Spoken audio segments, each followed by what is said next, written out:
देखिए, ये बात मैंने कही है कि मैं बहुत लंबे समय तक अपने आप को केंद्र की राजनीति में नहीं देखता हूं। मेरा राजनीति में आने का कारण ही बिहार और बिहारी रहे हैं। ऐसे में मेरी इच्छा है कि मैं जिस सोच के साथ राजनीति में आया हूं, मेरा एक अपना विजन भी है, बिहार फर्स्ट, बिहारी फर्स्ट। ऐसे में मैं चाहता हूं कि मेरा राज्य बिहार विकसित राज्यों की श्रेणी में बराबरी पर आकर खड़ा हो। जो तीसरी बार का सांसद बनने के बाद मुझे एहसास हो रहा है कि दिल्ली में रह के शायद नहीं संभव होगा। ऐसे में ये इच्छा मैंने पार्टी के समक्ष रखी थी कि अब मैं जल्द बिहार वापस जाना चाहता हूं। ऐसे में अगर पार्टी चाहेगी, और जब मैं ये कहता हूं कि पार्टी चाहेगी तो छूटते ही आप लोग ये सवाल दागेंगे कि भैया आप ही पार्टी हैं, आप अगर चाहेंगे तो कौन आपको रोकेगा।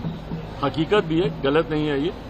पर जब मैं कहता हूं कि अगर पार्टी चाहेगी, इसका मतलब ये है कि पार्टी इवैल्यूएट कर रही है इस बात को कि क्या मेरे चुनाव अभी लड़ने से पार्टी को फायदा होगा।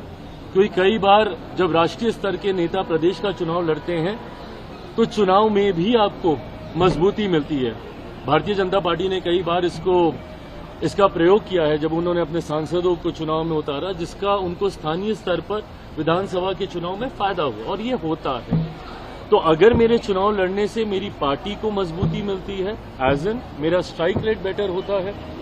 लोकसभा में हम लोग का 100% स्ट्राइक रेट था। मैं चाहूंगा कि विधानसभा में भी मैं जितनी सीटों पे भी लड़ूं, पर मेरा स्ट्राइक रेट बेटर हो।